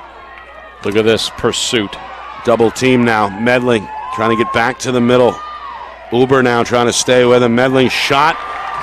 Another save by Mishu. Another quick outlet to midfield. Zern the other way for Pinkerton. Coming up on 3 minutes to go, fourth quarter. Lynch looks at Coach Gaudreau, says slow it down. Well, Pinkerton playing perhaps, Roger, one of their more complete games of the season this afternoon. And it looks like they're going to make their plans for Wednesday night to come right back here to Stello Stadium for the semifinal. Yeah, it certainly looks that way. Uber shot and score. Just kind of tiptoed through the defense, comes middle. and scores for the second time with 2:44 to go. Yeah, they've worn down this team, and there's just not a lot in the tank here for the Panthers. How about 9 in a row, dating back to early in the second quarter? Yeah, and I mean, he just strolls through the defense, and there's no life left out there. Really no slide to speak of, and a lot of ball watching on the backside. Inside of 3 minutes. Frank with another. The beat Swisher. Pinkerton trying to go near side to Gallo. The Tulip gave him a little bit of a shove that Coach Gaudreau didn't appreciate.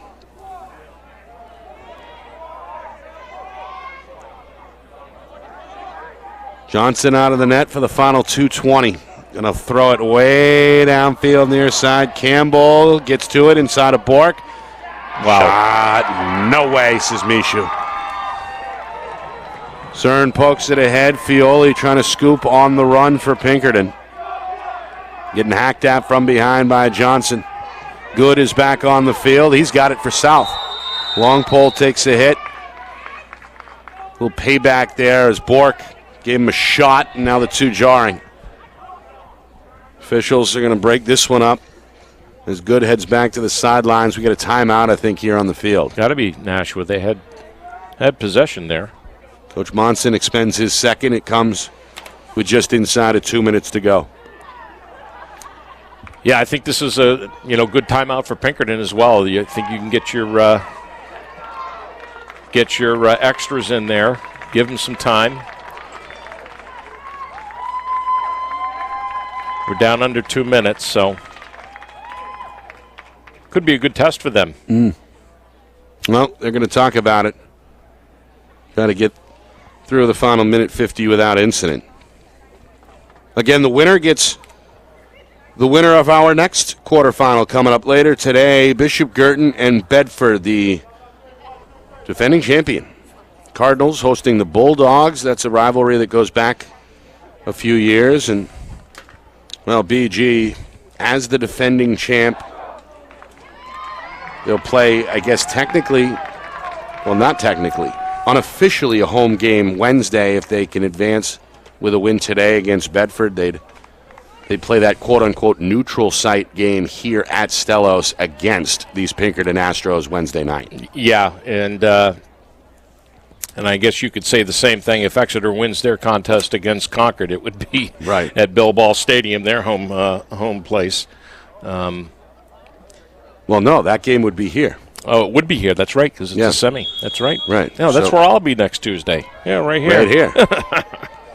Yeah, we've got to split our crew a little bit next Tuesday night as we bring you both the Division II boys semifinals and the Division I girls championship on the same night, as we work once again in conjunction with the fine folks over at the NFHS network. We'll lay all that out for you tomorrow on the show as well. By the way, we return with FNL Lacrosse tomorrow morning, 9 Eastern. Coach Cameron of Bishop Girton will be in studio, and we'll get all the previews, recaps, interviews, etc. coming your way at 9 a.m. Meanwhile, we're down to 1 minute remaining. Here in the fourth quarter, a dominating performance by Pinkerton as they lead 15-3. Lynch still on the field. The junior going to jog to the far side, being chased by the defender Heaton. And now it's Gagnon's turn to play a little keep away near side on a 40 seconds. Johnson, senior, playing in his final game. He'll continue his career at the NCAA level at Maryville next year. South forces the turnover. Trying to free up Campbell with a long pass, middle of the field, dropped, scooped up by Zern. The Pinkerton defender has another ground ball, and we're down to 20 seconds. Pinkerton keeps Nashua South off the board for the final 33 minutes. And this Astro fan base celebrating in enemy territory, a 15-3 dominating blowout victory in this quarterfinal.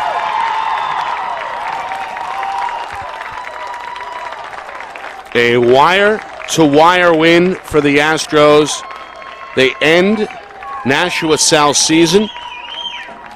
And I think they send a pretty strong message to the rest of the tournament field with this kind of a lopsided victory, Roger, as they get ready for Wednesday's semifinals. Yeah, they dominated from start to finish. It all started with Cole Frank, and they are running on all cylinders. And, they had a fair amount of points across the board. Although Lynch had a very dominant game, good to see Joey Gallo get into the score sheet. We haven't seen him all season, although he has played in prior games. But,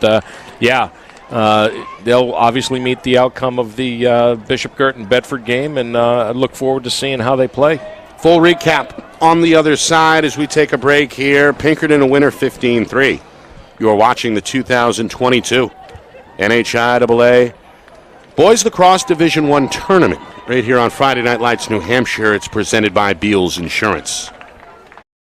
Our broadcast today, as it always is brought to you by Beals Insurance Agency, with locations now in both Bedford and Londonderry. Whether you need home, auto, or business insurance, Beals Insurance will get you both the price and quality coverage that's right for you. Just call 603-471-9999 or visit BealsInsurance.com to request a free quote and start saving money today. Again, that's BealsInsurance.com.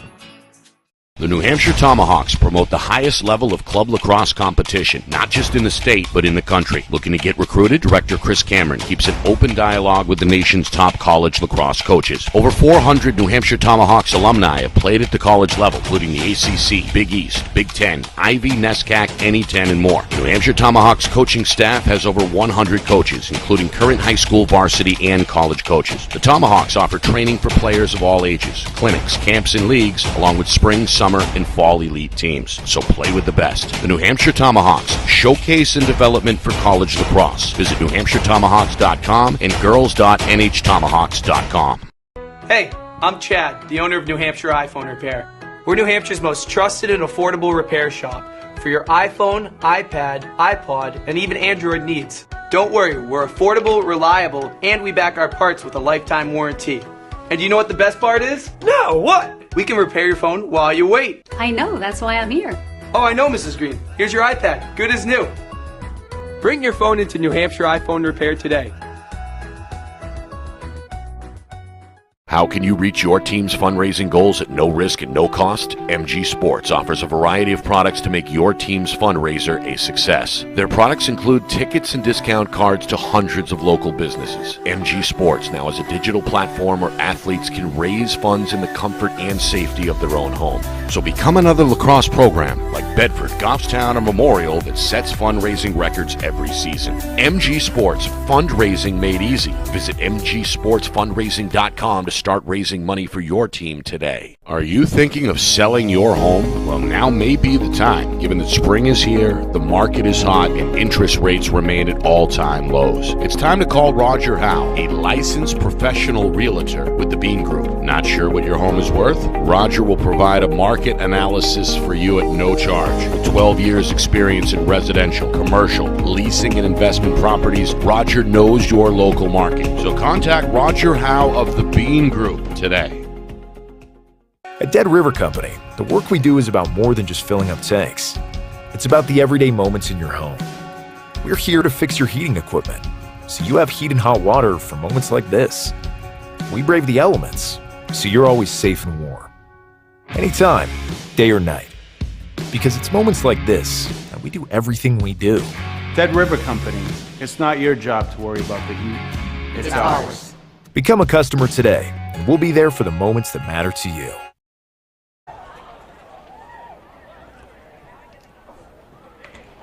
Well, a good game here this afternoon. Pinkerton a wire-to-wire win, and they end up blowing it open in the end, 15-3. Nick Anastas, Roger Howe with you. Quarterfinal action. Astros, the first team to punch their ticket to the Division I semifinals, which will be played Wednesday, by the way, in Exeter, Roger. You were right. The D2 semifinals will be played here on Tuesday night at Stello Stadium. So just some clarification. Pinkerton will play at neutral site Exeter Wednesday night in the semifinal. They take on the winner of the quarterfinal matchup between Bishop Girton and Bedford, which we bring your way coming up today at 3:30 Eastern. Pinkerton, they were ready to roll, loaded for bear, however you want to say it. They scored with a minute gone by to punch their way on the board first. 1-0 Matt Morrison, the freshman. 21 seconds later, Matt Fioli, the junior, makes it 2-0, and then Astros able to take advantage of the game's first penalty and score on the EMO. Man-up goal makes it 3-0 Riley Spellman about midway through the period. And then South, inside of 3 minutes to go first quarter, they get their first goal. Nathaniel Campbell made it 3-1. Final 2 goals of the frame go to the visitors. Astros with goals from Michael Uber just outside of 2 minutes, and then inside of the final 2 minutes, Ryan Lynch. 5-1 Astros after 1 quarter. Joey Gallo stretches the Pinkerton lead to 6-1, just 35 seconds into the second quarter. South, they get a response, 2 straight. Griffin Johnson and then Campbell's second. Made it 6-3. That was less than 3 minutes into the second quarter, and unfortunately for South, that is the final time they would score on the afternoon. 2 more goals for Pinkerton, both around the midway point second quarter. Ryan Lynch's second goal, Joey Gallo's second goal. 8-3, that's our score at halftime. Third quarter, Colby Gagnon gets in on the party. The senior midi makes it 9-3. That's 5 minutes into the second half. Gallo, another at the midway point, made it 10-3. Lynch, another just 28 seconds later, made it 11-3, and that was our score through 3 quarters. And then all 4 goals in the fourth quarter go to Pinkerton as well. Lynch, Fioli, Lynch, Uber. In that order, the Fioli and Lynch goals just 6 seconds apart, both man-up goals. And in the end, it's a blowout. 15-3. Pinkerton back to another Final Four under head coach Steve Gaudreau. And again, they await the winner of the Cardinals and Bulldogs, which come your way at about 3:30 Eastern. Yeah, good overall game for them, start to finish. Before we get too deep into the wrap-up here, I do want to just say, hats off to Coach Monson and the Panthers. To end up 6th ranked in the state, which I can't remember a third. time. I'm sorry, 3rd, but ending up third in the standings, but 6th in the state, according to New Hampshire High School coaches Sports. poll. Yeah. The coaches poll. I can't remember a time where they were that high in both of those tallies. But great job by them. Good to see them here. Make a good showing. And those seniors, you worked hard this season, and good luck in the future. The Astros, starting off with Lynch with 5 goals, just flawless out there on the attack. They looked as good as what we saw out of Timberlane, another division. I know guys out there, but there were 15 goals scored by the Timberlane attack the other night, and this attack with Joey Gallo, Lynch, and Fioli, they looked really good out there. They get a goal out of Morrison, a freshman, so the future looks bright for these guys. And we'll have to see what happens with Riley Spellman, but they look healthy. They didn't look too healthy early on in the season, and we know they had those injuries, but they're looking pretty good. And of course, major advantages both at the face-off X with Cole Frank and in net tonight as well with Curtis Michaud piling up double-digit saves. Yeah, 13 I had with him, and Ethan Johnson had 10, and a lot of stuff that unfortunately they went in on Ethan Johnson. He was dialed in today, and there were a lot of shots that never made it to him that I think he would have seen success with. But I saw him get a little bit frustrated towards the end of this game, and making some errant passes, which you don't normally see out of him. But he's got a bright future, as we've already talked about in Division II with Limestone. And of course, Mr. Frank, perfect today. Yeah. At the face-off, X, 19 of 19? 22 of 22 and 0. And you know what? I mean, this was clean too. there's only maybe I don't stat this. I try to keep it in my head, but I don't recall 5 much to 10 on the ground balls. Yeah. Yeah, and he even tracked down his own miscues if he didn't win it cleanly. I did do a quick check in the other BG games we did this year. That we did not see J.J. Murphy or BG in general. Sweep the board there. But I mean, what can you say? I mean, if you've got the ball on the offense exclusively after every face-off, you almost invariably have success. Yeah, make it, take it, tough to beat. Yeah, for sure. All right, want to remind you, we're back at it, coming up in a couple of hours. Bedford at Bishop Girton. Bulldogs looking for an upset. BG hoping to get back to the semifinal round as the Cardinals are on a quest for a repeat. That comes your way at 3:30 right here on Friday Night Lights, New Hampshire. Want to thank Lisa Gingras and her staff here for giving us the green light at Stello Stadium. Always appreciate her. Of course, our sponsors for helping to make this happen. MG Sports Fundraising, of course, Beals Insurance, the New Hampshire Tomahawks, New Hampshire iPhone Repair, Dead River Company, and, of course, the Bean Group and Roger Howe Real Estate. We appreciate them. Our crew includes today 3 different videographers. Of course, John Barron, kind of spearheading the setup, keeping us company up here near the booth. And down on the field, we had both Craig Incardoni and Matt Beals checking in. I need to learn sign language from John. John, you and I got to get in sync here because he's been sign languaging me throughout the game. So, and I don't read lips very well. Well, that's his preferred method of communication, apparently. I want to thank John and Craig and Matt, and of course Ben Beals for putting it all together, calling the signals, calling the shots, the man behind the curtain back in our Beals Insurance Studios, Director Ben Beals. And of course the man at the top, the big man in the big chair, that's the unseen hand, executive producer, Steve Beals. Writing the big checks. For my partner, Roger Howe. My name is Nick Anastas saying so long. Final score, final time, Pinkerton 15, Nashua South 3. This has been quarterfinal coverage of the 2022 NHIAA Boys Lacrosse Division I Tournament here on Friday Night Lights.